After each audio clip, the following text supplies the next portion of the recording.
at the Overwatch League. Heading into our next match of the day, the Florida Mayhem taking on the Washington Justice. And Jake, the Florida Mayhem, they have been on a roll. Yeah, great performances from them on a map win streak that is making franchise history at the moment, looking to continue that as they go up against a newly refurbished Washington Justice. But, you know, the Mayhem, they've had such insane performances and huge plays from really all across the roster. The tank lines look great, DPS as well, support, like everyone just playing well together and also dominating these weaker teams. Like, yes, they've had some easier opponents, you might say, but the mark of a great team is a team that can just consistently get those 3-0s, can consistently sweep a weaker opponent that is not going to drop maps due to their own silly mistakes. Yeah, you nailed it. The key is consistency, where we've had plenty of examples in the Overwatch League where a team might be seen as a top team, but they struggle a little bit. They don't put lesser teams out of their misery. Florida, recently, they've been executioners. Yeah, I couldn't agree more. And, you know, to be honest, I think it has to be at least in part related to the pickup of the new tank line. As well, in my mind, the fact that BQB is now really seeing primacy as a starter. You know, last season, I think he was really sharing time with Saya Player. Felt like Saya Player was even seeing a bit more, being a little bit more dominant of a choice. But now BQB is coming into his own and has really been a top-tier DPS for the Mayhem. Well, it's funny you mentioned BQB because we've talked with BQB off the record, but now on the record to get a little bit insight into how Florida's doing. 제 개인적인 생각으로는 최근 대회를 이기면서 개개인적으로 자신감이 많이 생겼고 더 이기고 싶은 욕심이 생긴 게 더 큰 것 같습니다. 하지만 아무래도 저희 코칭 스태프 분들이 너무 잘해주셔서 저희가 이렇게 이기고 있는 것 같습니다. Of course, it's not just BQB that's making things happen here, Jake. We take a look at this entire Florida starting roster. It's a team that really has started to hit its stride in a way that Florida fans haven't been able to experience until this season. Yeah, Yaki as well has been a huge performer on the flex DPS.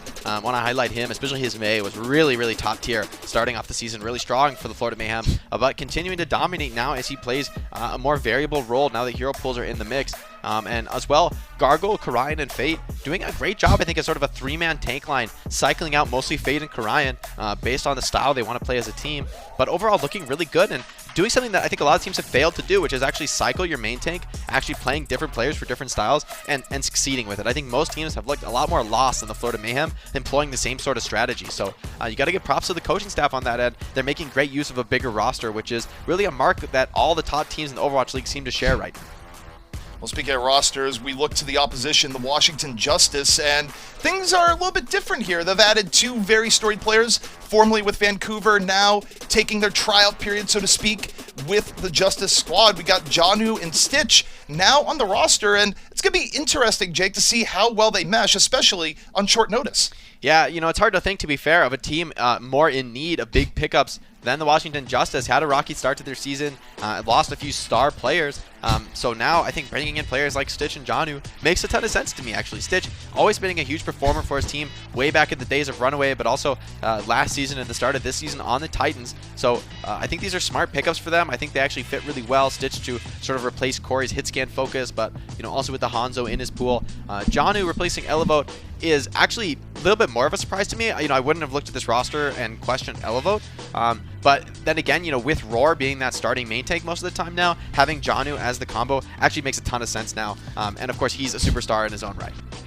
I think you have to look at that from the perspective is that the Justice have transitioned away from being a mixed Western and Korean team to basically going full in one direction, right? So when you're not running a mixed roster, you go, okay, do we have the Moth effect here? We have just Moth and then an entire team that's all speaking Korean. And you go, okay, no, we're just going to get everything on the same page.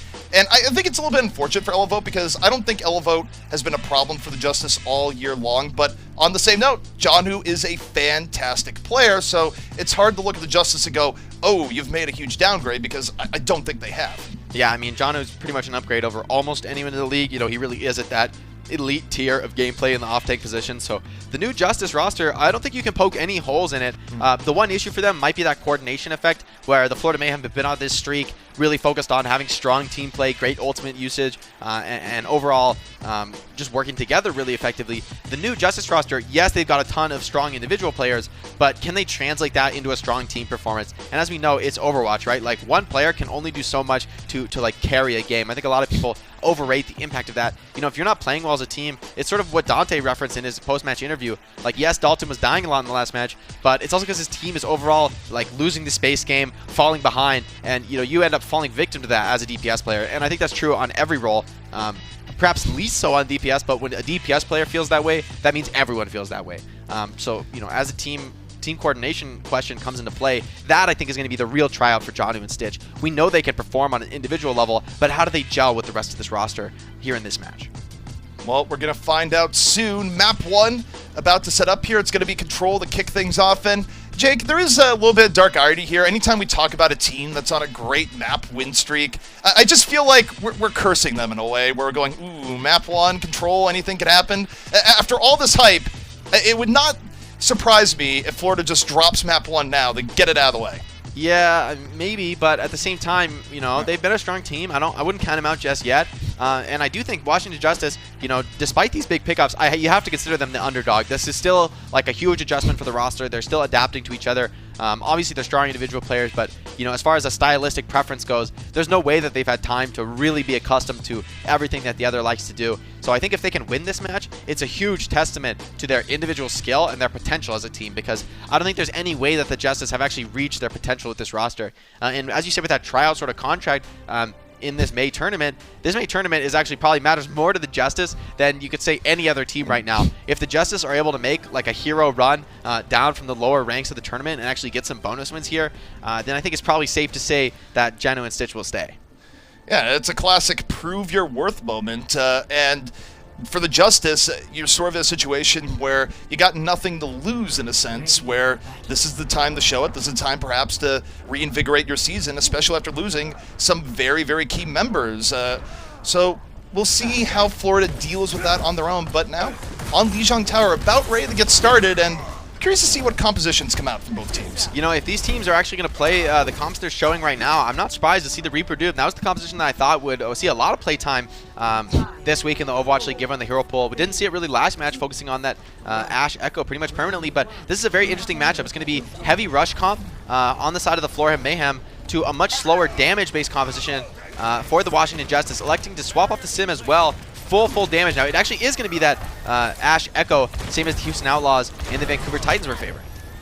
So the Justice, they're playing more opportunistic here, looking for pickoffs. Meanwhile, the Mayhem, they're going to pick a time in this fight and just rush into the Justice and give them less time to just poke here. Right now, that you have to run out the clock. You don't want Stitch to find a pickoff.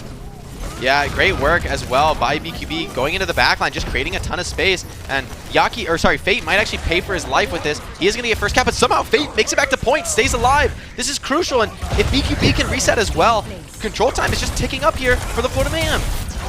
The Mayhem getting very close to death's door, still in control so far, but BQB's been hurting for health for a long time. The Justice seizing the opportunity to take control of the point, but they go a little bit too far. Fate catches Tuba with a fire strike, and now the Mayhem trying to take the fight towards Justice. Stymied a bit by the Immortality field, but now it's gone, and so is Aim got an arc. And the Mayhem, really disciplined stuff to turn this fight around. Yeah, what a crazy fight there. Point flipping both ways, and then somehow back in the favor of the Mayhem. Nice slow play from them, actually. It is a bit counter to what you might expect given their team comp, but because they're first ones to point, they actually don't have to play the rush style. They can slow things down, get first control, and it's only when the Justice overextend to recap the point that the Mayhem get that rush off that they were waiting for. Now, a bit of ultimate advantage in the favor of the Justice, but this Symmetra wall is going to be pretty devastating. The shield wall really stymies that long-range damage poke style that the Justice are fielding. Or, holding on the Shatter, would love to just break this open with one ultimate. Now, the Symmetra wall down, Mayhem buying even more time. Tuba in the back. Echo versus Reaper, you'd think Tuba has a bit of an edge there, but still, gonna back out, give that bit of space. Stitch poking on the outside, and the Justice, they're looking for an opportunity, but the Mayhem continuing to hold all the while. There's the Flux, there's the Shatter, and Stitch immediately out of there. Yeah, talk about a brick wall, ZP. Washington Justice, they're poking, they're prodding, but there's absolutely no weaknesses for the Mayhem, and they get one pick and they instantly charge in and finish the fight. Control taking up past 80%, and we're going to be soon, this is final fight territory now for the Justice. If they don't get a quick retake here, they're looking at a brutal comeback in this round, if it's possible at all. And if anything, that last fight was the one they're supposed to win. This fight looks even more difficult than the last. Only stun is Janu's Rock, and BQB's Death Blossom could just put a period on this Koth round. The problem for the Justice, they're going fishing, but no one's biting. The Mayhem are just playing very calm and composed on the point, and Stitch gets caught immediately. The Mayhem, with 2 early pickoffs, they can just run at the Justice now. This is going to be round 1 for Florida in a very dominant fashion. Yeah, nice Amp Matrix from Gangnam Jim. Buffs the damage from BQB's Reaper and Yaki's charged up right clicks, and that just gets some quick pickoffs. No real chance for the Justice there. I think the decision not to run Sim on Night Market is actually a bit outdated. I feel like the Sim hero has just dominated. Like every time we see the Sim come out, I feel like it's winning on Night Market. That TP into the window that gets you point position is just so devastating. Like how do you beat that? Getting first control virtually guaranteed, and the enemy teams has to push into Sim turrets. Just everything is a struggle against that Sim comp. So I feel like strategically, I would have liked to see Justice keep holding on to that Sim, even if they want to play a poke style. I still think it's favorable there. Yeah, and it's just difficult, right? Where on the outside looking in, you look at that and go, wow, that was a stomp for Florida. But what it just comes down to when you're running a poke comp the way that Washington was, you're looking for an early pickoff to get things going, and Florida just played so well that that opportunity never really came out. But now, different compositions this time around, Jay. Huge switch up for the Florida Mayhem, and a quick hack on the aim god. He's dropping low. Any follow-up at all? Yes, he gets it. What? 2 pickups for the Mayhem. One tracking from BQB. That is not something that should happen. Tuba just gets ripped out of the sky by BQB on the Sombra, but Arc says, you know what, this fight's not over just yet. Have a taste of the ground. But I'm not sure that's going to be enough. Yaki picking up where BQB left off. The DPS for the Mayhem are off the chain. Yeah, I mean, it's a huge pickoff from Arc, and big kill as well onto Fate by Roar, but I just think picking up an Ana and an Echo that quickly in the fight, there's pretty much no way you're coming back from that. I mean, that's your by far most important healer and your by far most important damage dealer, both dropping at once, and Stitch falling not long after, rather. So now, once again, the poking comp's going to come through White Room. Makes sense, but Stitch is going to have an even tougher time this round. There's no one clearly set up to defend him except for Lucio.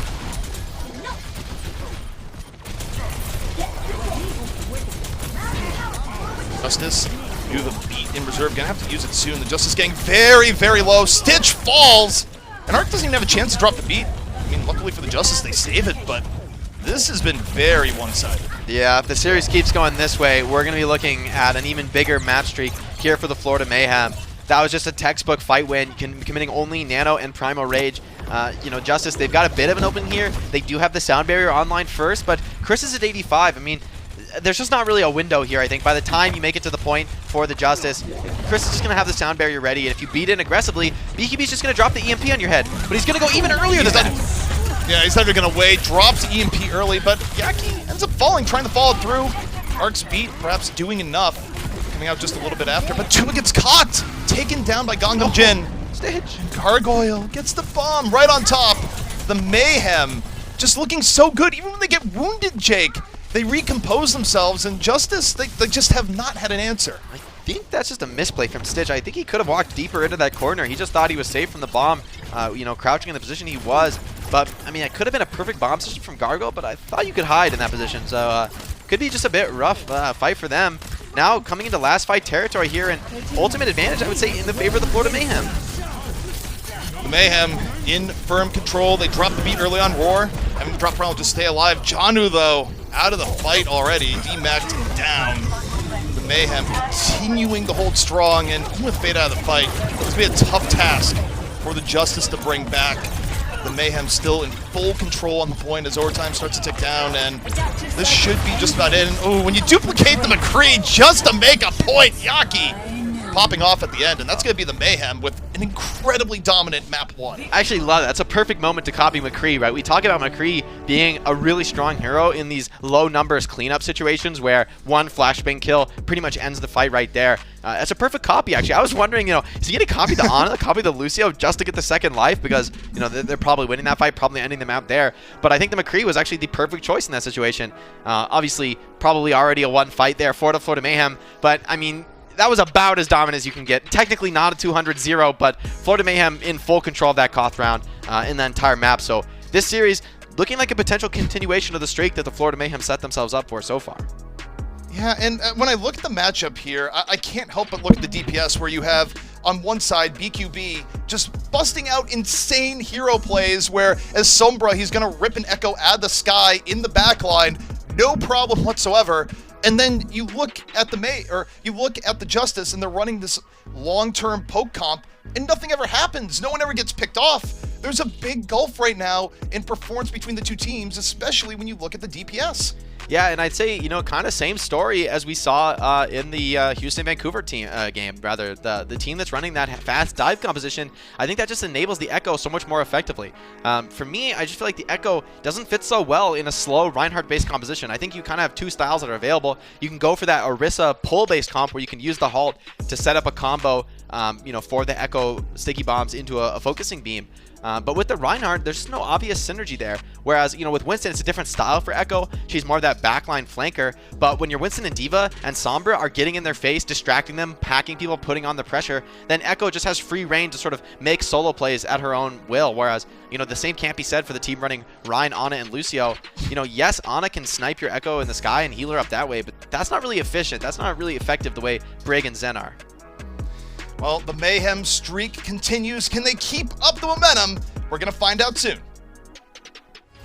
Coca-Cola is the official refreshment of the Overwatch League.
The Overwatch League is brought to you by Cheez-It Groups.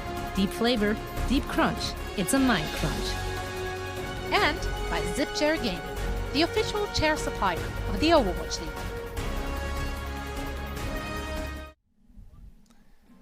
There's mayhem in the streets, and justice is definitely not being served. Florida looking immensely dominant over Washington to kick off the series, Jake. And for Florida, they just look so good right now.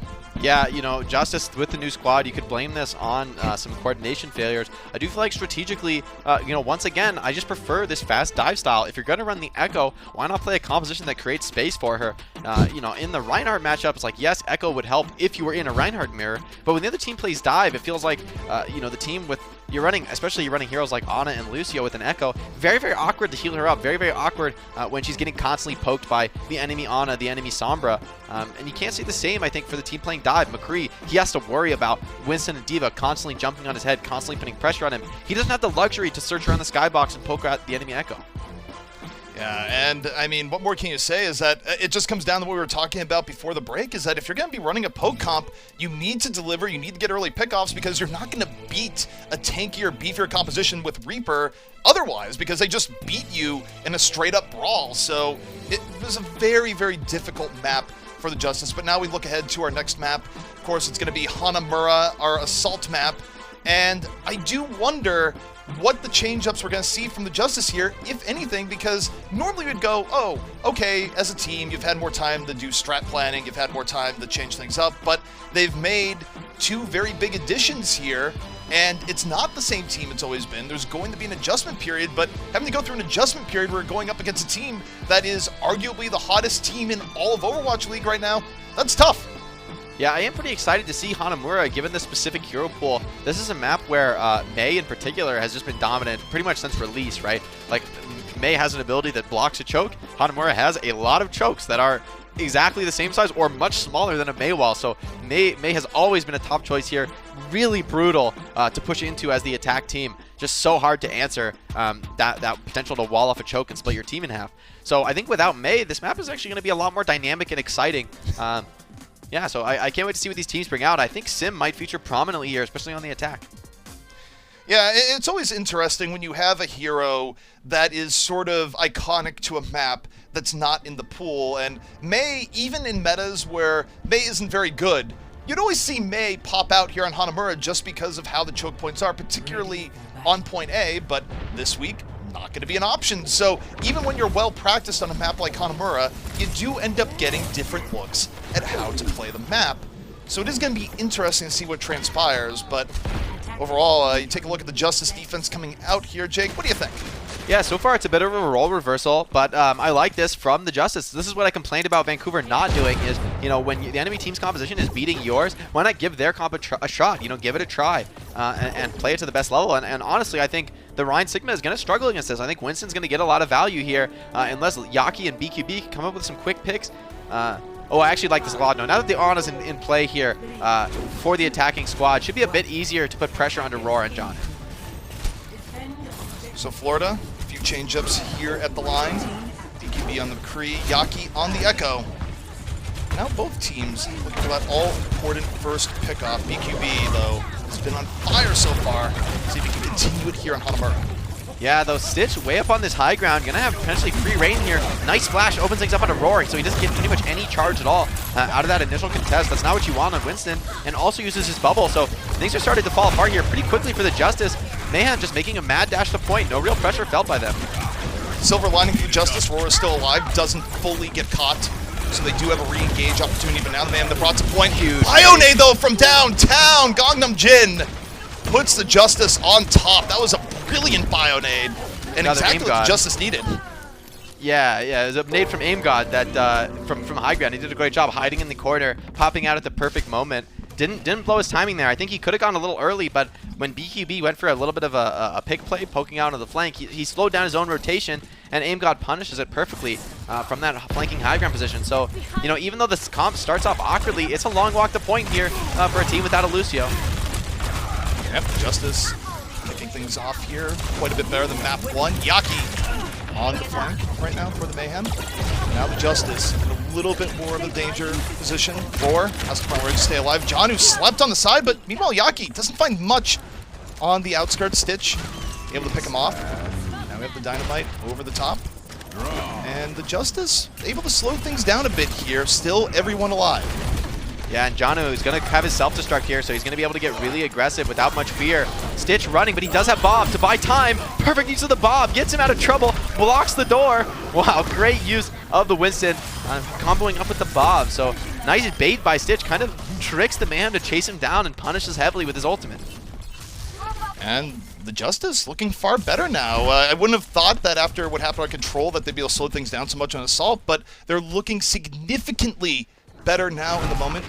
Mayhem looking a bit more sluggish. A minute 45 left to go. Personally, I think this is a compositional matchup here, right? Like, we haven't seen these Ryan Sigma teams take a single map so far today, and so far it seems like the trend is continuing. Winston just getting a ton of value, creating maximum space for Ash and Echo. Nanobu's still alive, and here's Yaki. Nanobu's up, looking for anything back, focusing on Janu, and Janu just gets melted! Tuba clone already down. Now Justice looking to rally back in. The sleep on Yaki, though, big. Limits the effectiveness of the duplicate coming in from Florida. Yaki under heavy pressure, about to lose the clone. Mayhem, though, still a full 6, working their way back over to a point. Or builds up Primal midway through, needs the Primal before he falls, and does. Roar still very much in the fight, gets slept right after. Roar getting isolated, yet still alive. The Justice at full 6, they're able to find Yaki, and now the Justice have the opportunity to roar back in. BQB out of the fight, and the Justice survive. What a perfect movement by Roar. The flashbang comes in onto Tuba. Looks like he's going to fall, but Roar's Prime will disrupt BQB's aim, and he's not able to continue the pickoff. So Justice steamrolling toward a full hold here. That was Mayhem's heavy commitment. That was where they used all their ultimates. Justice responds perfectly, and they're back in control now. I mean, the one thing that's going to go in the Mayhem's favor is that it's a bit of a power play here for a moment. Aim God died late, and he won't be here right at the start of the fight. But when he does get back, he's got a nano, and they've got Bob plus Rally to delay, so it's hard to imagine Mayhem sweeping this fight quickly. They're going to need to play out the long fight and somehow come out ahead. Mayhem right now on the brink, only 10 seconds left remaining. BQB with the Deadeye, looking for anything now, sticky bombs in his face. Now Mayhem looking to go back over the Justice. They find BQB and Chris, and the Justice just hold back. They don't give the Mayhem any openings, and the Justice on the verge of a point A hold here on Hanamura. This has been phenomenal. Map win streak is not broken yet for the Florida Mayhem, but they're certainly looking like it's going to go in that direction. Just way too many ultimates here on the side of the defense. I think if Mayhem were going to win this, it was going to be in the last fight, not this one. This was a much tougher fight than the previous. But once again, the Winston D.Va is just so much better. I feel like these teams at this point need to start committing to it. I just feel like this Reinhardt is getting constantly shut down. He's never really able to charge the shatters because there's nobody he can connect with. This is very interesting, especially with the map streak on the line, where map streaks, they're pretty hard to maintain anyways. But there is a very slight window of hope for Florida to keep the map streak going here, which is that they would have to have an even better hold on point A, because they did get 41.6 progress just a moment ago. So it's not impossible, but man, is it going to be difficult, especially with the fact that it looked like a different Justice team. Justice looked far more composed. They were really good at disengaging and re-engaging in a way that they weren't back on map 1, and those are the type of calls that you don't usually get out of a team that's in disarray. Ooh, and Justice, for a moment they were queuing up the sim strat, and I actually would have really liked that, given the low capture control required. If you just sim TP to point, you might just be able to end this fight before it really begins, and get that quick map on the board, really stifling the Mayhem's momentum. Mayhem, though, for their side, they still want to keep control of this map, and also favoring the Ryan Sigma here on the defense. So maybe this is a reflection of you're just worried about that offensive sim. Like, you have to play Ryan on defense because if the enemy goes point with Sim Reaper, you're just going to get destroyed playing Winston on defense. You know, that's the nature of defense. You're less flexible in the compositions you can pick because you have to play around all the sorts of strategies the attackers can field, whereas now the Justice, only 40% to acquire, and they can play whatever they want. They can see Mayhem's comp and counterpick if they'd like, but I do think what they're fielding right now looks pretty solid to me. Justice have a lot of time, not very far to go. The Mayhem, charged with being perfect, or their map win streak is gone, to say the least of their potential odds here in the series. Justice now. Ooh, Bionade coming in, this time actually from Gangnam Jin, hits 4. And the Mayhem just rush right in. Yeah, I really like this choice to play the McCree with the Ryan comp over the Ashe. And a lovely delay here by the Justice onto this D.Va. That they need to make every single play like this that they have an opportunity to do. They should pick up Janu here. Janu actually gets back in the suit, so that's a bit of an error here for the Mayhem. They still charge a lot of ultimate, you know, to make him pay just a bit for that. And Roar didn't really get much primal there, so far things are going really well for the Mayhem. This is the sort of hold they need to make. Next fight they should be able to win solidly with ults, but then there'll be a moment where the pendulum swings back in the favor of this offense. Yeah, I mean, the big problem here for the Mayhem is that you have to do this multiple times over. You've done it once, you have another 4 in the tank. The Justice being very highly aggressive, diving into the Mayhem backline, but the Mayhem, they shrug it off. They drop Nano on the BQB, Electric Cowboy, and really nothing happens good for the Justice there, and now about another minute about to be burned off the clock. Yeah, this time Justice go for all-in aggression, which I can't blame them for. When you're heavily down ultimates, that tends to be the way to play. Just go super aggressive. Maybe the enemy team slips up. Maybe they miss a key cooldown, and you can just somehow either get a pick that forces the enemy to overall, or just sneak a fight win. So, I like the idea of all-in aggression there, but BQB responds perfectly. Just a complete kite until the nano comes in onto him. Then he turns things around and cleans up from there. So, great work by the Mayhem responding to that dive, and I like the decision as well from the Justice. So, no complaints. I think that fight pretty much went as expected based on the ultimates. All right, the Justice now down to half their time. 2 minutes to go to break Florida's map streak. Florida's been on the brink, but now showing signs of life and keeping that streak alive. BQB in the back. Deadeye up. Great vantage point. Gargoyle already out of the fight.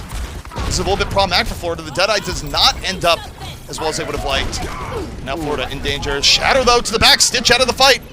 Nice by Fate. Picks off one, and he's just running right back to his team. That's a perfect move from him. Not overextending on the Shatter, but still, this fight looks very winnable for the offense. Roar isolates the defensive McCree, BQB, and BQB's still alive! batting him around. But the heals from Gangnam Jin, somehow BQB's still alive! How is he still here? Finally, BQB falls, but that was absurd.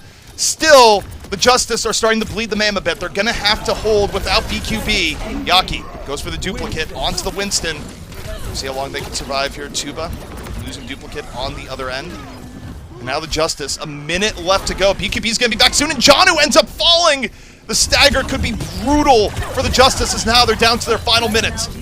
Mayhem will not give up their map win streak so easily, and if Roar goes down very late here, no, he's trying to keep map control. That's actually really smart from him. He manages to get away with it, and that's going to mean Justice still sort of in this fight. It's going to be tough for the Mayhem to fully retake the positions they'd like. Going to end up caught in the corner a bit here.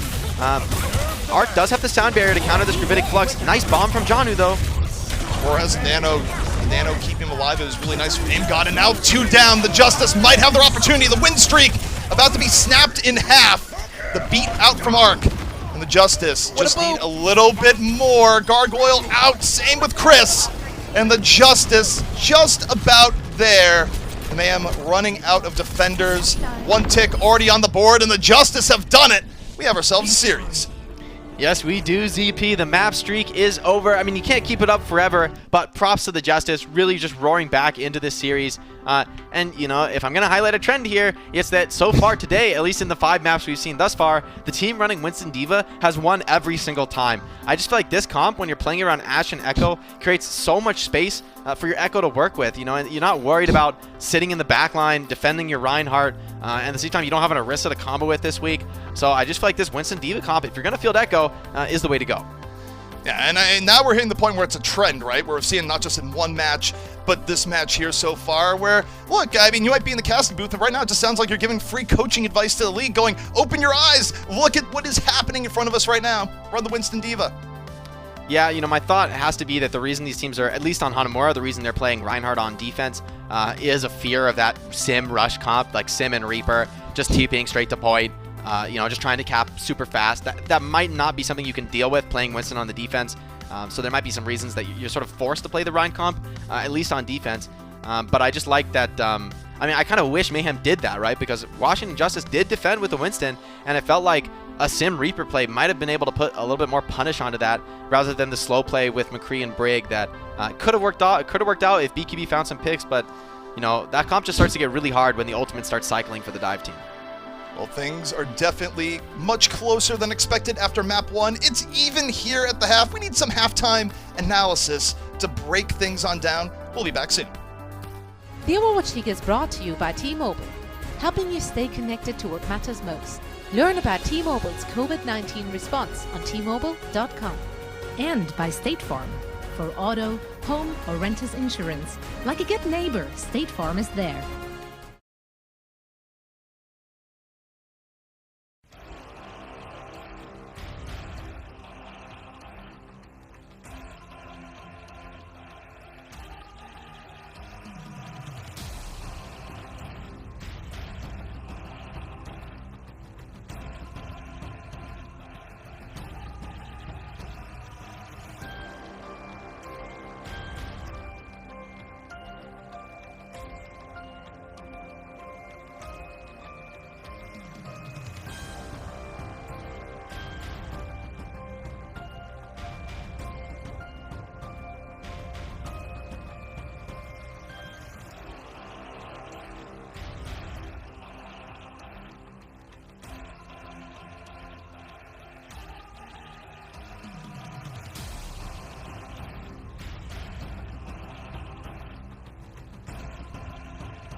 And this is our game break presented by Pringles Wavy. Zoe is my name, and I am joined by Reinforce and Costa. And currently it is 1 apiece. Actually quite a surprise after the first map, because quite frankly, Mayhem has been very dominant. Did you expect such a performance, or did you want to see a little bit more resistance out of the Justice on that first map, Reinforce? Well, I did expect Florida Mayhem to come into this match and play really well. They have been beating weaker opponents so far this season, but they are looking like they're improving every week, and so of course we expected a good Florida Mayhem roster coming into this match. And they looked solid on Lijiang Tower in the first match. They looked like they had a great teamwork going on, synchronized a lot of their ultimates, looked solid overall. But then again, Washington Justice, despite the fact that they weren't really hanging in there and taking it to Florida Mayhem, I still think that they showed some level of individual skill and actually like aggression. It felt like Washington Justice took it to the Florida Mayhem, even if it didn't work out. So I'm quite excited about this Washington Justice lineup, honestly, because to me there are a lot of storylines going on here. How are Stitch and Janu going to perform with this roster? Is this going to be the start of a turnaround for Washington Justice? There are a lot of interesting things going on in this match. So honestly, quite an exciting match in my opinion so far. Costa, I need you to elaborate on something Jake has been hitting on. That is the compositional advantage that we just saw from the Washington Justice. Can you maybe walk our viewers once more through why their composition just worked so much better than what we've seen from their opponents? Yeah, especially on the first point attack for the Florida Mayhem. And this is notoriously one of the hardest points to attack because you have to walk pretty much through a small choke. And we saw Florida opt to try and do it with a Ryan Sigma. And this is really problematic, especially when you're dealing against an Echo Ash that we see on the defensive side of the Washington Justice.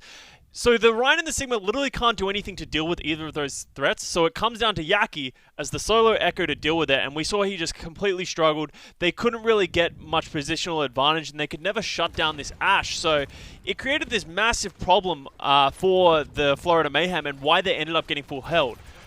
I don't think you need to look too far into this. I think it was just a mistake by Florida.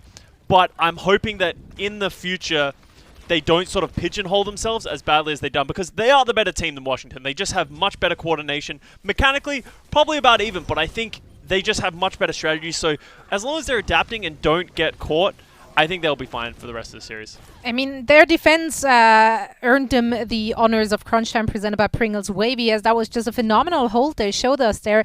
Reinforce, would you agree that that was just a mistake by the Florida Mayhem? I mean, can you call like 5 minutes of wrong comp a mistake at that point, or is that just a... Yeah, I don't know. Sure, I can see where they're coming from. I actually think we would see some Reinhardt and Sigma this weekend.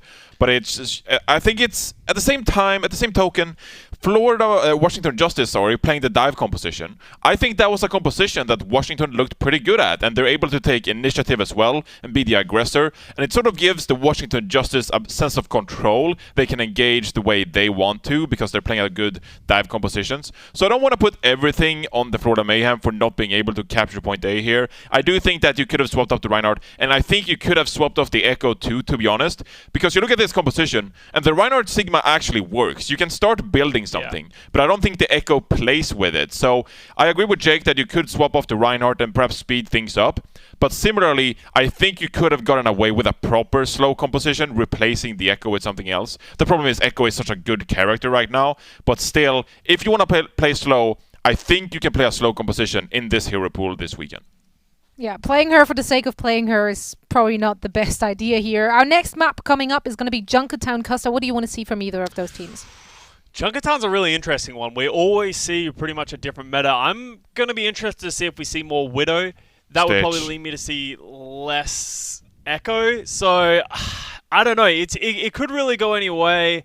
I would almost not be surprised if we see more Ryan Sigma, and because that is a very viable comp, as Johnny said, maybe Ryan Sigma, McCree Widow, something like that. So it could go towards Washington Justice's favor as long as they're sort of keeping up and playing the right things against this Florida Mayhem. Because, as Johnny said, this isn't all just Florida Mayhem being bad. This is definitely the Washington Justice sort of adapting and working better as a team. But now I have to ask, do you guys feel like that has something to do with their two new signings of Janu and Stitch, who will be joining them for pretty much the entirety of May? Yeah. Of course, and especially because they're playing on high ping, right? It's even harder. So for Janu and Stitch to really perform. So it has a big difference, honestly. And we need to keep hammer home this point that it's going to be hard for these players to really perform when they're in a different continent. But at the same time, these are really important matches for Janu and Stitch. So I really want to emphasize that this is a bit of a redemption story for Stitch in my mind. He didn't necessarily get a ton of playtime on the Vancouver Titans. And most of his glory days are actually back from like 2017 and 2018. So in my mind, this is a really interesting match to follow Stitch and see how he performs. Junkertown, he really should be able to pull out the Widowmaker, a hero he has been good at in the past. So, you know, keep an eye on that storyline moving forward. This is going to be a good match, I think. Absolutely. Let's dive straight into all the action, and for that we once more send it back over to CP and Jake. The Overwatch League is brought to you by Pringles Wavy. Big crunch, big flavor.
The map streak may be over, but the series definitely isn't. Mayhem versus Justice, it's just heating up. And Jake, between the two teams now, one trend has really just emerged, which is that play Winston D.Va, you might win the game. Yeah, I think the teams playing Dive have just gotten a lot more mileage out of that strategy. However, going into our next map, the escort map, Junkertown, I think that's going to throw a bit of a spanner into the works of that trend. I think the Winston D.Va can be effective on this map, but the ranges are so incredibly long that it can be really hard, especially on points like first point, especially to actually get a Winston to close those gaps, you know, on heroes like Reinhardt and Sigma. So we could see some inventive compositions coming out, especially because Junkertown is a map that has historically been just dominated by Orisa. So much like May being out of the pool on Hanamura, forcing new compositions, I think Orisa being out of the pool on Junkertown is also really going to change things up. That being said, this is a time for DPS players, in particular the hitscan DPS, to shine brightly. Junkertown has always been the ancestral home, not really of Junkrat, but actually of Widowmaker. This is a map that has just always been a sick Widowmaker map. Tons of incredibly long sight lines throughout the entire map. Second point is like the closest quarters in the entire map, and it's still a fine point for Widowmaker, which really tells the whole story of this map. Yeah, and it just adds on to the trend also, which is that DPS in general this week have been making just a disproportionate impact. And it's a big opportunity to see the difference between the DPS players of both teams, where you go back to map 1, things were incredible for Florida. Map 2, not so much. And one thing I always wonder there is that I look at a player like BQB, and I've always rated him a little bit stronger at heroes that are more tracking based and single shot, but when you get into the realm of Junkertown, you're talking about single shot hit scan DPS, notably Widowmaker. Yeah, I think Widowmaker, it's hard to imagine this map without her, frankly. Just especially first point, the sight lines are incredibly long. There's nothing in the game that can really cross that sight line beyond just an Invis Sombra. You know, and even an Invis Sombra is like a 10-second run in order to get to the Widowmaker's position. So, pretty exceptional long-range map. I'd expect to see the Widow duels come out in force here. And now's an opportunity, I think, for them to be especially explosive. You know, in the past, these have often been a game of shield trading, trying to break the Orisa shield. But with no Orisa in the pool, I think teams are going to have to play a little bit more dynamic than that, and the Widows are pretty much inevitably going to be exposed to each other for long periods of time. Yeah, it's where the Widow 1v1 can have a bigger impact on the game than you're usually used to, where that's always a fun thing to look at too, where when you're playing on Widowmaker, what do you think the balance is between respecting the other Widow and trying to hit things that aren't the Widow?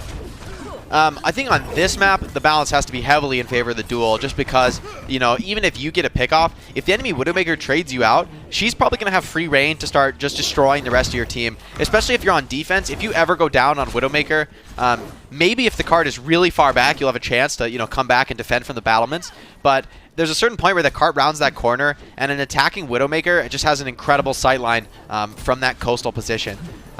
Right now, we're seeing the defense run pretty much what I expect. A little surprised to see the Echo on this map, but clearly they're rating it highly just for that shield break utility. And it's going to be a mirror match on DPS, but once again, Justice favoring this Winston D.Va can be a little bit tough to execute on this map, but it has been so successful overall today.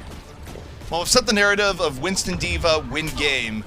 We'll see if that holds true here on Junkertown between the two teams. BQB, meanwhile, in the back is Widow, and the Widow duel, it's on the way. Stitch v BQB.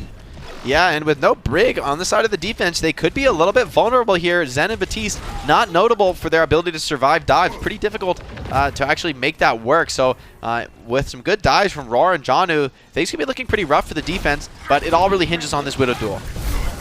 Roar gonna open things up, diving in on Winston, but not super hard committing. Stitch, meanwhile, opportunity as Widow on the flank. Doesn't go for the one-on-one versus BQB. Going to chill out for now. So Washington not being too crazy in their engage, but now they decide to move in again. Winston and D.Va together, forcing Mayhem back just a bit. Both Widows still silent. Yaki, though, able to get on the tuba, and BQB gets some room to work with. So the Mayhem about to take this first fight as Roar is pretty far behind. Yeah, the pickoff by here. Yaki on the tuba, though, that's a complete game changer because it just lets Yaki go wild. He's not scared of any other DPS flanking him, so winning that Echo duel, arguably just as important as the Widow duel. You know, if you take down your counterpart, you're going to have free reign to pressure the enemy tanks. Now Switch, gonna make the switch over, Stitch making the switch over to the Sombra. Gonna use that invis to potentially set up for his team, but BQB has the infra sight, so this is a brutal moment to be Sombra. I mean, you pretty much can't use your primary ability when that infra sight is online, so BQB even delaying with it too. This is gonna be so punishing. I don't think there's any way Justice can push into this, and oh no! That's a beautiful shot. Oh! Well, bindable there. BQB immediately punishing Stitch. That also delays the ability for Stitch to get EMP on top of it all. It's already bad enough that you have to swap to Sombra this late, which means just getting EMP at all becomes more in question. Difficult times here for the Justice as the Mayhem look to be more in map 1 form. Yeah, and the Nano Boost is available here for Aim God. That's their best opening. But once again, BQB, now he knows there's no enemy Widow. He has no fear, and this is why I talked about Widowmaker on Junkertown. How do you deal with this? You have to somehow dive her, but the setup is so difficult to do. Even if Stitch gets on the enemy Widow, he's not going to be able to get that kill alone. Pretty much no chance of that while Gangnam Jim and Chris are on the case. So Roar and Janu somehow need to connect. And how do they close that incredible gap?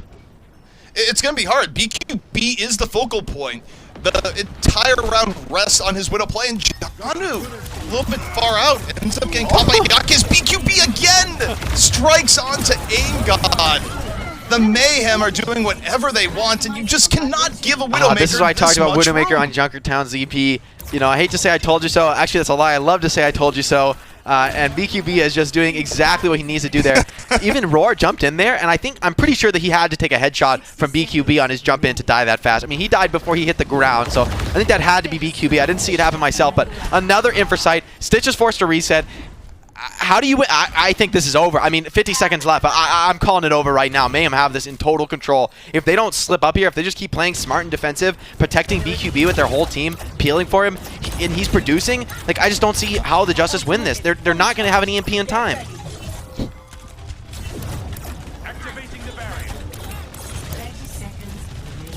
Got a strong caster curse. So it's going to be a big dive to open up an instant copy by Yaki. He's going to respond with a dive in kind. Self-destruct as well from Janu over the top. That finally shuts down BQB. That's exactly what they needed. BQB stepped out of the immortality field. Yaki trying to finish off his counterpart Echo, but she gets healed up, and it's actually Roar's Primal who's producing so much in this fight. Yaki doesn't really get much value at all, but he's fighting back in the Echo form. B as well comes down for the Justice. They're committing all in. It's final fight for them, so no real other option at this moment. Yaki with the Discord, or sorry, the Harmony Orb, still fighting it out, still being challenged though by multiple players. Looks like he's gonna get shut down, does find a pick, and Justice somehow barely just edging this out. BQB strikes back though.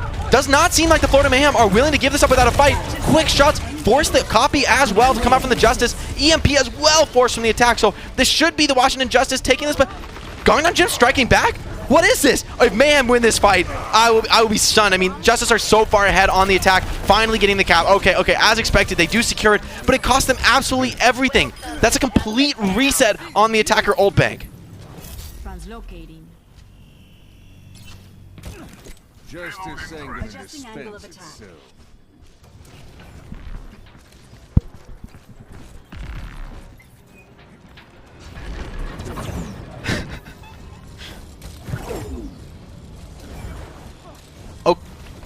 Okay, looks like ZP still needs a little bit more of a technical restart, but we are seeing the Mayhem move into this high ground position very quickly. Attackers have gotten a ton of card progress, and now they have a bit of high ground control, so this could be a moment for the Winston D.Va to stabilize. Nano Boost is almost ready, so expect to see Roar charging in with that as soon as the Mayhem expose themselves. Aim God wants to set up for a Bionade to combo with this Nano Boost, but so far gets stymied off the high ground, so a bit slow down here for the offense. Defense starting to take position, but it's already final fight territory here on second point. They need to play it perfectly.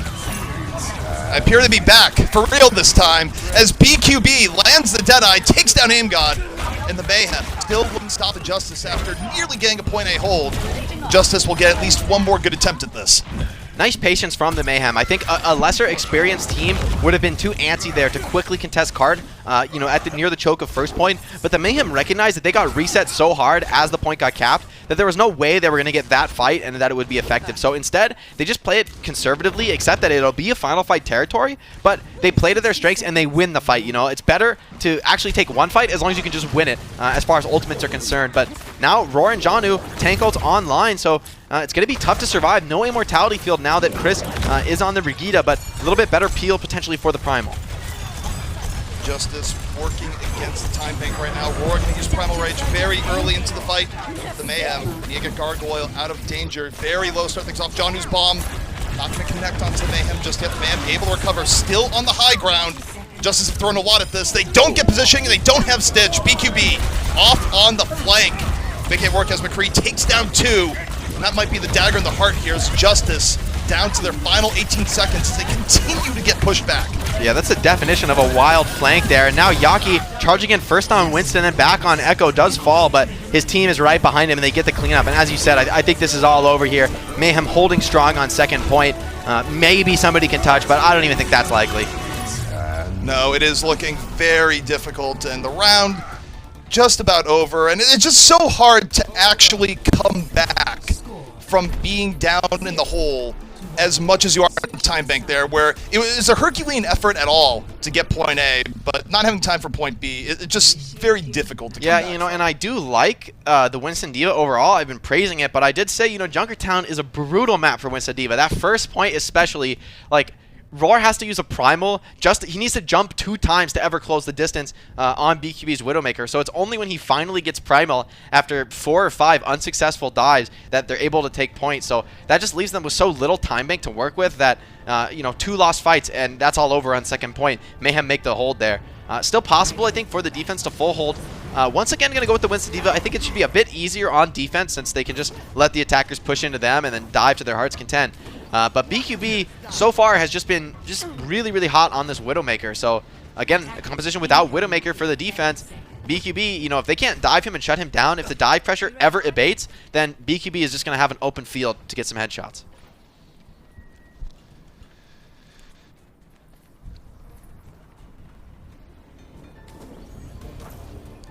Yeah, and you think about Widow arguably more effective on offense and even defense, where you have more ability to set the terms of the fight and more ability to poke. The defense still has to be in the same general area. Yeah, and so on this map, I mean, you can shoot pretty much from spawn pretty deep out, so it looks like the Justice want to go for an all-in spawn dive. Stitch is setting up with a scouting play, but Mayhem, they're so cautious. They know the risk of this is very, very real. So BQB going to switch over to the McCree, people staying very close to the spawn door, so the dive is going to be canceled pretty wisely, I think, by the Justice. I don't think it would have been successful had it come in. Yep, and they don't have to worry about the Widow for now, but I do wonder if more space is created if BQB will swap back after just 1 death. The Justice right now, Roar and Janu in real danger. The front line just getting wrecked. And the Mayhem, again, setting the tempo here, even on the attack. Yeah, it's just a really tough map to dive on. I mean, overall, I like the strategy. I think on most maps, it's going to be dominant, creating space for Echo, but now they're not even able to stop Card, and it's actually the Mayhem that are pushing forward into that Winston D.Va. No success whatsoever for these tanks. Yaki, if he gets this pick off, might mean no defense on first, so nice escape by Arc, going to be able to taxi his team and potentially go for a refight. Could be winnable, but, you know, BQB and Gangnam Jin, they're going to set up with Chris wherever they want. Oh, nice catch by Chris as well. So Stitch gets caught off late, and I don't think you should even go for this on the defense. Just set up for that second point hold, but 5:20 in the time bank, ZP. This is so incredibly quick. And don't forget, the Justice have to defend in the middle of point B. This would be the greatest point B hold in Junkertown history. Now that is a caster curse right there. Before you finish saying greatest in history, it's already over. So this is just a quick junk fight here for the defense, trying to charge up some ultimates, just kind of throwing their lives away. But you don't want it to go like that. You don't want to be losing your Ana first. You want it to be like committing a nano there, getting Roar's Primal Rage. They just fell apart. And at this point, Yaki has a huge advantage in his ultimate in that Echo copy. So if he turns into Winston and is able to suppress Aim God, things could go really bad for the dive team. They're going to rely on Aim God to make plays here. If you don't hit a Bio Nade, I just think the Brig heals are going to be way too much to kill through. So the dive does come in by Roar, and he does charge up a quick Primal Rage, killing off BQB. Yaki, though, doesn't want to give up, is committing, and Stitch is caught all alone on this McCree. Tries to bait the Mega, but he actually dies. Too greedy by Stitch, and he's heavily punished. Now, Rally comes out, trancing the tank. Mayhem, they're going to close out the map right here, right now. There's no ultimates left to make the hold, and they C9 in the final seconds. No! Arc was 15% from beat, so pretty difficult to actually manage to hold point for long enough. But what a brutal way to finish Junkertown. You know, the Mayhem, they had a hiccup there on Hanamura, but now up 2-1 in the series, looking exactly like map 1, just completely dominant here. You know, yes, the Justice, they were able to cap A after, you know, an extended, you know, 5 or 6 tries in a row on dive, just winning with their ultimate bank. But aside from that, you know, pretty expected fight win from the Justice, seemed like the Mayhem were in full control, you know, from that point forward. You know, so as we continue on in this series, I have to wonder for the Justice, you know, are they going to be able to keep up just with the raw DM skill that players like BQB and Yaki are putting out? I think they've just really dominated their counterparts. Stitch looked kind of lost, frankly. I mean, playing McCree in a dive comp already is a little bit questionable. But then just constantly he's getting caught off on the flanks. He's being caught off in these solo engagements, dying to like McCree and Briggs stacked, or dying to, you know, the Echo catching him off with a Winston copy. So the new pickups for the Justice so far haven't been quite the difference maker, or just the Mayhem playing well. We'll have to see how this series goes when we get back from this break. The Overwatch League is brought to you by T-Mobile, helping you stay connected to what matters most. Learn about T-Mobile's COVID-19 response on T-Mobile.com.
Yeah. Gee, I need those in. Hello? Hello. Johnny just barking around. Oh my god. Yeah, they're perfect. I don't know what you're talking about. Anyway, let's take a look at the Hangzhou starting lineup. As you can see, a lot of names here that are quite familiar. One that's not too familiar though. What is it, Josh? For the Hangzhou starting lineup? Yeah. I mean, they're all familiar to me. I don't know what you're going for here. I don't have my phone out with the names on. So you just went for a punt that there would be one name that was unfamiliar. I made it up. Wait, are we supposed to be in? I don't know. Hello? YouTube? Big. Hi, we're you're live. Hi. That's pretty interesting. Do you know what's more interesting? What's more interesting than that, Brent? I can't think of anything. The map pool. Now, a lot of people don't notice. Nepal, very mountainous area. It certainly is. Do you know what the flag of Nepal looks like? It's like a triangle, isn't it? Yeah, it's the world's only non-quadrilateral flag. Yeah, I knew that. The next match will be starting at 1 a.m. Yeah, Johnny, we're Sure, waking up at why 1. We'll not? see you there, okay? You Okay. just stay there for 5 hours and we'll see you then. Okay. Should I bring anything? Hot dogs? No. Just bring yourself. You're doing great, buddy. Okay. I've had way too much coffee. Actually turn the entire map around for them, so, you know, Big. big. Big lead. Oh, Mr. please never do that again, Johnny. I'm muted. I muted myself. What are you gonna do about it? Yeah, he was just kind of doing what he normally does. You know, using big words to tell you simple things. Yeah. Using like really odd like movie references in books that nobody's ever seen. Bye.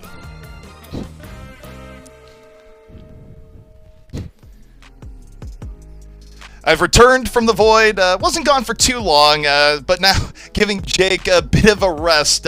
We are back, of course, here watching the Justice yeah, I hope the take viewers on the at Mayhem. home And the enjoyed a Mayhem little bit of my doing pretty rap good on god. Junkertown. Can't do that forever though. My throat already starting to feel it. So excited to have ZP back as we go into King's Row.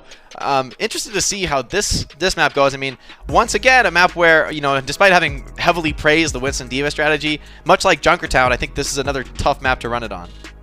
And it seems that it is once again time for the Ramp God. So I have to worry about my throat at another time. But this is a great match to get hyped for. So I have no problems with that. As we're seeing interesting stuff, from both teams. Like my worry here for the Justice though is the fact that the Mayhem have just felt way stronger when they're playing the Rhine-based composition. You can make the Winston D.Va work here. But once again, where despite me thinking that comp might be overall better, these are two maps in a row, I think, that are a bit of an exception to that, where the composition more stable, built around a Reinhardt, potentially a Sigma in this week's hero pool, I think is just going to be more effective. And BQB's McCree has also been so sharp that I think that might continue to be a mainstay. Also, man, but we could possibly see a Ryan Zarya come out even. There is no Mei in the works, so can be pretty difficult to slow down those faster rushing comps. That could be an element to come into the equation on King's Row, something that historically we've always seen a lot of on King's Row. Teams that just deathball up, rush in, sort of much played like the GOATS comp, at least stylistically, just diving in aggressively, trying to take the fight quickly. At least GOATS when it matched up against other team comps. The Reaper comp, you pretty much go all in, no fear, full YOLO. And that's the way I think that the Florida Mayhem want to be playing. I mean, they have shown that they like this Rhine style. As currently they're showing as Zarya and Spawn, but I've played enough Overwatch to know that the attacking team is always trolling me when it comes to the Spawn picks. On defense, this is a pretty stable composition. The Rhine Sigma with McCree and Echo, I really like this. I am a bit worried about this Lucio Ana. I feel like there are better supports to heal up your Echo and put a little bit more shield pressure on. For instance, a Bap Zen, even a Brig Zen could be in the cards. But I think they're really valuing that speed boost from Arc to enable Roar in the tank fight. If Mayhem roll out with the comp they have, though, I really like their odds. I don't actually think the Echo is necessary in this mirror match. I think Symmetra can actually deal more when it comes to the raw shield trade. Echo does great when she gets the shield below half, but Sim has a big lead until that moment.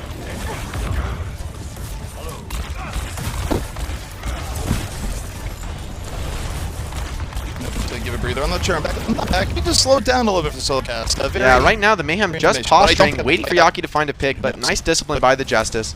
Just poking, prodding, not going to give any sidelines to the Widow, but that has enabled Gargoyle to take the high ground on Sigma, and from this position he's going to deal a ton of splash damage, charge up that Gravitic Flux very quickly, and Justice recognized they can't win in this position, have to respect. Mayhem starting to capture the point as well.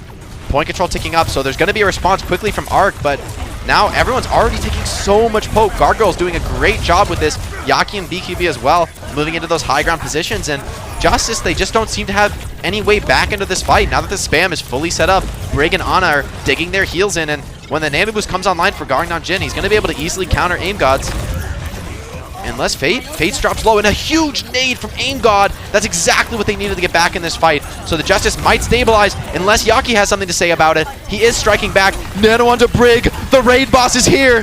Oh my word, you don't challenge this hero with a Nano on her. It's not something that's achievable in the game of Overwatch. Rally almost online as well, so great choice to Nano the Brig, sort of replacing that Reinhardt while Fate comes back from spawn. And again, capture control ticking up. Roar, he just doesn't have the shields to make the contest work. Still, though, BQB in full control, and at this point, just clean up here for the Mayhem. Justice, they're scattering to the winds. Gonna have to go back, and with these late deaths, they're gonna have a full back spawn. Arc's gonna have to go back and taxi them, so Mayhem, they're gonna get through the first choke at the very least for free. And that's not what you want on King's Row. Second point is actually, unlike most other hybrid mats, this first initial push of the payload is actually a great moment for defenders to full hold. Very, very doable, very achievable. But at the same time, Yaki's got that first copy. I would say, though, the ultimate advantage here clearly in favor of the Justice. Most likely going to force some sort of ultimate response. Actually not getting too much out of the Gravitic Flux, and it's Stitch pushing in with the high Noon. Huge Noon, picks up 2 as well. So now, continuously, the Justice just marching forward. I mean, those 2 kills, that has to end the fight there, and that's exactly what the Justice needed to stabilize. Roar naded on 1 HP. Ooh, Chris with the follow-up, doesn't give his life for it, but picking off Roar, once again, another taxi for the Justice, so potentially a bit of a power play coming in here for the Florida Mayhem. Nice job as well by Janu, protecting his sleeping teammate. It's all about the teamwork here on King's Row. You don't want to give any further pickoffs, even once you lose that Reinhardt. We'll see if Mayhem are able to utilize this power play, though, as the Justice have, to their credit, done a great job stabilizing with a minimal ultimate commitment. Still both support ultimates online, so ready to just play reactively. Nano comes in, but instant copy to counter, so Yaki has to find a new target, and he's just not getting too much out of this Nano.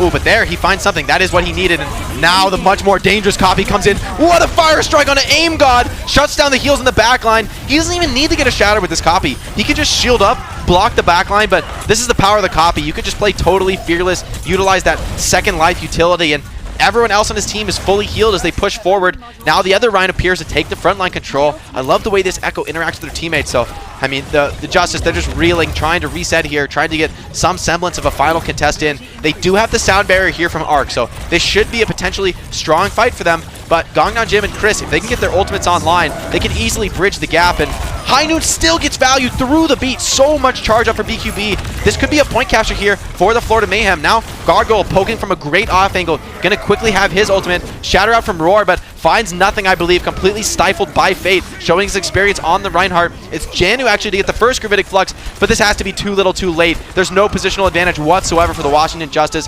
Mayhem just sweeping forward off the back of that huge opening pick. So now Yaki once again back farming his ultimate, and this is just a story we've seen all match long. When Mayhem play these sort of Rhine comps, they're just getting so much more value. The one time Justice felt like they had some foothold was when they were able to play the Winston D.Va, but we're on King's Row now, baby. This is the home of Reinhardt, and none other can really step up, I think, to that level. So Gargoyle gonna have his own Gravitic Flux as well to peel for Fate. Even though the nade's in on Fate, I feel like Fate still in a strong position here, just gonna hold the boxes, and Justice barely making their way out of spawn now. At the very least, they can say that they have some strong pressure on Fate's shield. But Fate and Gargoyle, Fate's going to move up to the off angle while Gargoyle takes the mid. So it's actually a bit of a role reversal here, but I don't know if the Justice have scouted this, and the rally is going to enable them to push aggressively. Gravitic Flux is going to control for Fate, and Fate's able to clean up for that one. Now it's Arc who's caught off alone on the Brig, not even remotely close to his rally. Fate has Shatter, doesn't even need to use it, does find his counterpart in the enemy Rhine. Just an excess of ults here for the offense. Copy comes in from Tuba, but he's just in delay mode here, instantly shut down. There's no way Echo can really solo play her way out of this one, especially with all the armor on the side of the Mayhem, and they do capture the point with 2:53 remaining. This is a really impressive offense from the Florida Mayhem side. Justice just on the back foot all game long. There was a little moment there on second point where they stabilized, but I just don't think it was enough for them. You know, they had that one little moment, but that's not enough. You need to do better than that on this map, and I think the Brig choice from Chris just getting way more value than Arc's Lucio. If you're not going to speed boost in aggressively with the Lucio, you're just going to fall behind in terms of heal output. All right, I heard there was a rap god in here, yeah. and I had to come running. How's it going? Doing a fantastic job. We're going to do a bit of a caster hot jump, and I'm with you now, mate. So I don't think you've actually needed me, but that's fine. People on the stream may have heard me clapping in the background. It's also the Justice who got clapped, and you're dead right. Yaki causing a hell of a lot of problems. Jake and Tuba not able to find no final blows for him in that round. Really quiet. Now the Mayhem get to back this up and look for a solid defense. For me, I think it does come down to that support choice. The team's playing Brig. They just enable their Echo to be so aggressive. You give her that armor, and she has no fear at all in her body. It's not going to drop below half. Just constantly attacking the enemy Echo. So I think this Brig is actually really well suited to combo, given the current hero bans.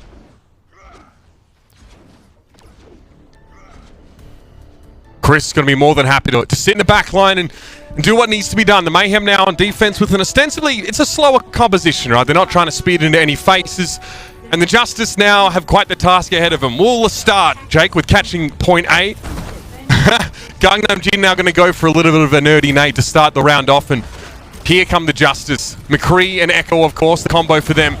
We'll see what Aim got on up can do. They've got a lot of front load of damage here, Jake. To the attack, which is exactly what you need to overcome that defender positional advantage. Fate also in a very unconventional position on the high ground here, setting up on the flank. Going to be so difficult to evict from this high ground, and just being a bit pesky here as it's going to be Roar trying to touch point and force Fate to make a move, which he does. And Fate looks actually very isolated here. Must have got booped off onto the low ground. I'm not sure why he dropped like that. Yep.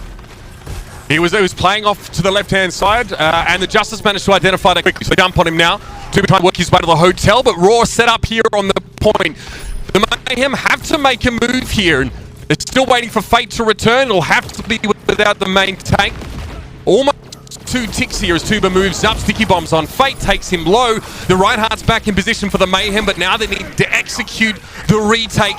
Stitch playing back, and the Justice cleverly disengage half the team, at least keep the DPS away. Comes out on top, BQB could be in trouble. Counter.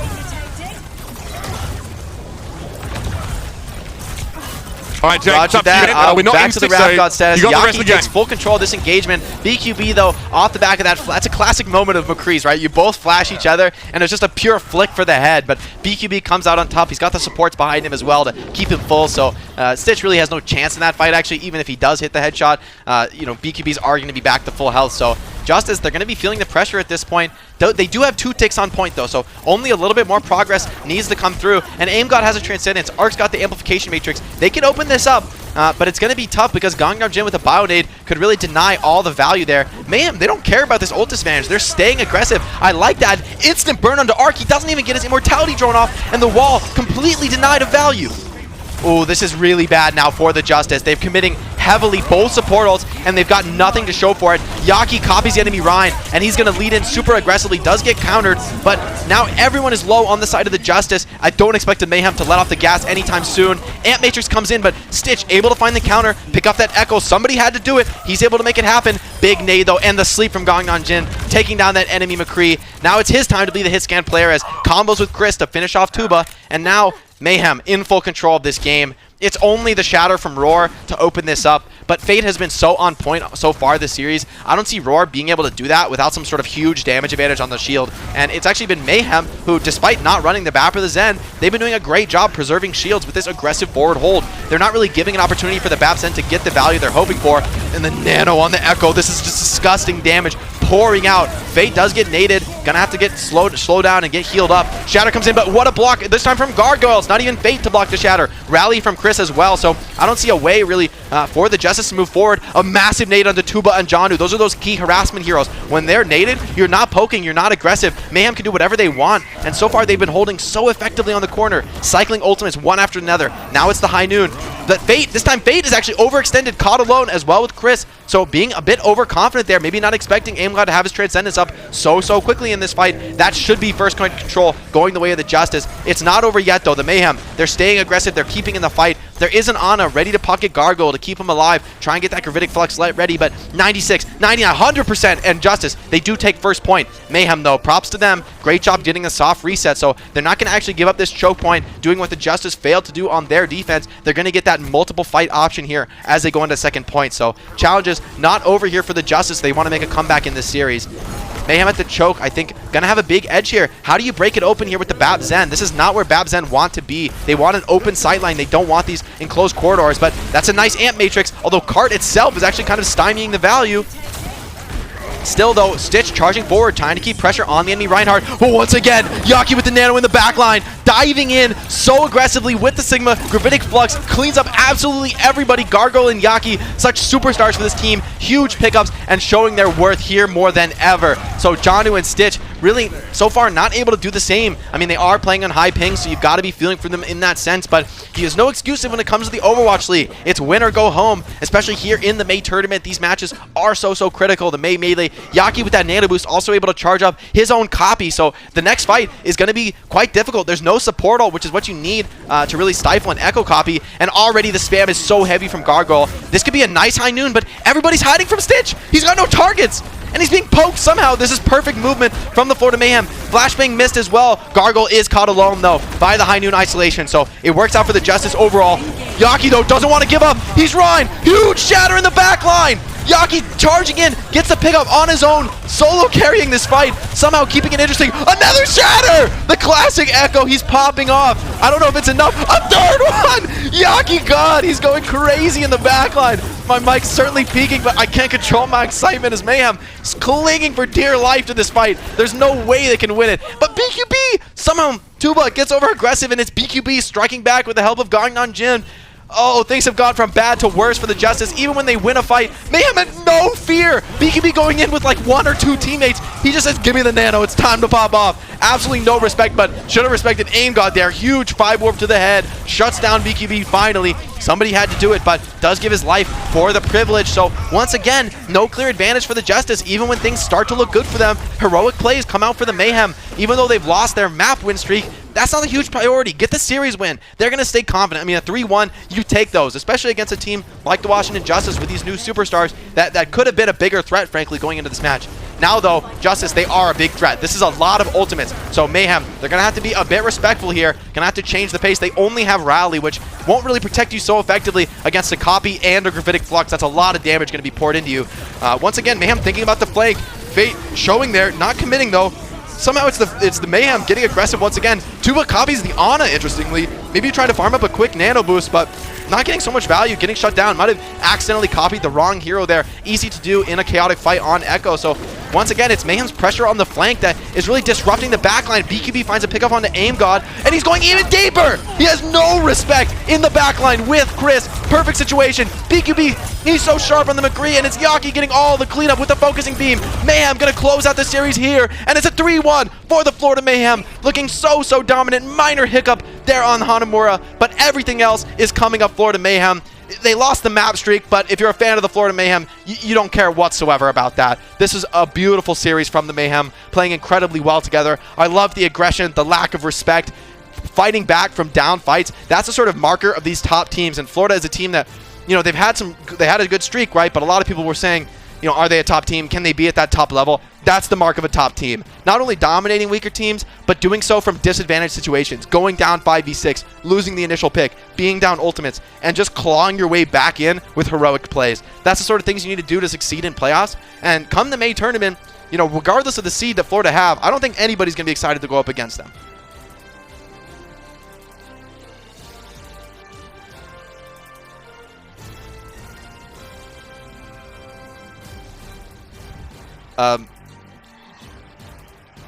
Sorry, I'm lost my feed there for just a second, but I'm back, and you know, just to highlight all the players really performing so well there for the Florida Mayhem. You know, I'm thinking about who would be my pick for player of the match, and honestly, I'm struggling, right? BQB, huge plays, huge flanks, especially on the Widowmaker, and then back on the McCree as well. Yaki performed well, Fate and Gargle, everybody showing up huge here. It is going to be BQB that is our player of the match. Just incredible stuff from him. You know, the Widowmaker on Junkertown is where I think he really came into his own. The dive strap from Justice seems like ideally suited to shut down a Widowmaker, but BQB on the best Widow map in the game, I feel like the Justice, they had to take that duel. They had to somehow show up and just disrespect BQB, but they weren't able to do that, and they gave him, I think, too much respect. And despite the fact that they're playing comp set up to counter him, he still got a ton of work done, still absolutely performed for his team. And on King's Row, I mean, that was just a complete show by BQB. They're giving him nanos constantly. That's not the norm, right? Normally you're giving the nano to the tank, making maximum use of that damage resistance. They just say BQB's calls for it, and they trust him because he is putting out huge numbers in terms of headshots, DPS. Just a monster performance from BQB, who used to be swapping playtime with other players, not so anymore, and you can't doubt results like these. So props to BQB earning our player of the match. What an impressive series from him. And all around from the Florida Mayhem, you know, the Justice, they had some bright spots here with their new pickups. You know, I wouldn't say they played poorly, but this Mayhem team is just on fire. This is certainly the best squad we've seen from the Florida team in franchise history. Justice, though, I mean, I would say from the new pickups, I liked what I saw at Janu, but Stitch felt a bit lost, if I'm honest. You know, a couple moments there, getting just caught off solo on McCree at a dive comp. I'm wondering strategically, why are they even picking McCree in that situation? You know, playing against Brig and Zen, I don't think that's the ideal DPS. You know, overall, I did praise the Winston comp, so maybe I'm eating my own words just a little bit there, but trying to play McCree in that situation, I think, is a really tall order, especially playing on high ping.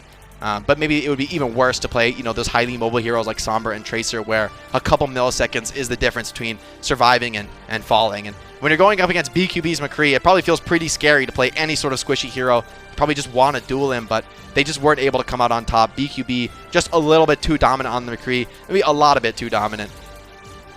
Yaki as well, a player I want to highlight on the Echo. You know, Echo, obviously a new hero here in Overwatch, in the Overwatch League in particular. So it's a real moment, I think, for those, especially flex DPS players, to show their stuff. Not only on the hero itself, the core abilities, you know, a core projectile hero with, you know, that interesting hit scan mechanic and the focusing beam. But also, you know, an opportunity for DPS players to show, you know, their tank skills, right? That insane play from Yaki, picking up the Reinhardt, dropping the triple shatter. I mean, that's the sort of thing you maybe see in a ranked game when people aren't playing too well, but Yaki just somehow made that work. Great shield juggling, bringing out his Reinhardt DPS skills. I think the most impressive one, though, was that Fire Strike onto onto Aim God on the Ana, picking off the backliner with the copy. And you know, Yaki's copies were really, really on point, consistently finding the right target, usually the Reinhardt in that fight, but also getting a ton of value out of them, right? We've seen the copy be very, very swingy both ways. We've seen players get a ton of ultimates, get a ton of value, but honestly, most of the time, we see teams just super focusing down that copy, not letting them get any ults off, just instantly killing the copy, making it just a second life, where that's sort of the minimum value you can get out of the Echo ultimate. Whereas Yaki, that wasn't the case. You know, he was delaying the copy until late enough in the fight where the enemy doesn't have the tools to focus him down, and he can actually drop shatter after shatter, fire strike after fire strike, at least in that case. So those Reinhardt copies played to perfection by Yaki. And as we look to the May Melee standings, one thing we just recognized from this match is that Florida have actually clinched top 2 spot in the May Melee. And I mean, it makes total sense, right? They've been on an insane hot streak, dropping 1 map out of their last 15 or 16, I guess, at this point. So just a huge performance from the Florida Mayhem, looking really great to pick up some bonus wins. And if I'm the team that they select when it comes time to the seed selection, picking your opponent, I'm going to be pretty scared. You know, to be honest, I might rather go up against one of these teams that a lot of people have thought of as top team, like, you know, Shock or the Philly Fusion, than a team like Mayhem, who, despite not having that long-term reign of terror, are just looking on fire. They've got the momentum, they've got the confidence and the passion, and a lot of times that can be the most dangerous time to team to play against. But yeah, this was an amazing match, amazing series by the Florida Mayhem. And to dive in just a little bit deeper into what makes the Florida Mayhem tick, we've got Zoe with an interview with Coach Kuki. We do indeed. Thank you so much, Jake. And Jake, I guess, well done on the solo carry during that cast there. And Kuki, thank you so much for joining me. Hello, thank you. Well, first of all, of course, congratulations on another victory for you and your team. I want to get your thoughts there straight off the bat about some of the decisions we saw in terms of hero compositions. Jake, as well as our analysts, Costa and Reinforce, were kind of questioning the synergy you're getting out of the Echo and the Reinhardt and how they really enable each other. Can you maybe speak to that, why you decided to stick with that, that kind of composition, specifically on Hanamura? We just used our comp that worked well in our team. Basically, we use comps that we have good results on scrims, and we have a good Sigma player, we have a good Echo player, so that's why we played that comp. Right on. So you just felt the most comfortable with that composition as well. Yep. Wonderful. Well, now with this victory, you of course also clinched yourself the first or second seed for the May Melee tournament, and that means you get a bye in the first round, and in the second round, you and your team get to choose your opponent. Any idea already who you would like to play, or are you more having a tendency towards picking a very strong opponent to get that out of the way, or are you trying to go for something which is easier to beat? I think it'll depend on the match before we pick.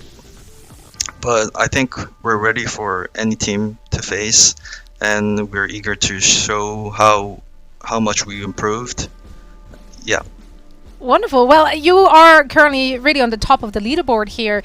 Did you guys expect that once you heard that the tournament is going to happen, that you were able to get at such a high seed?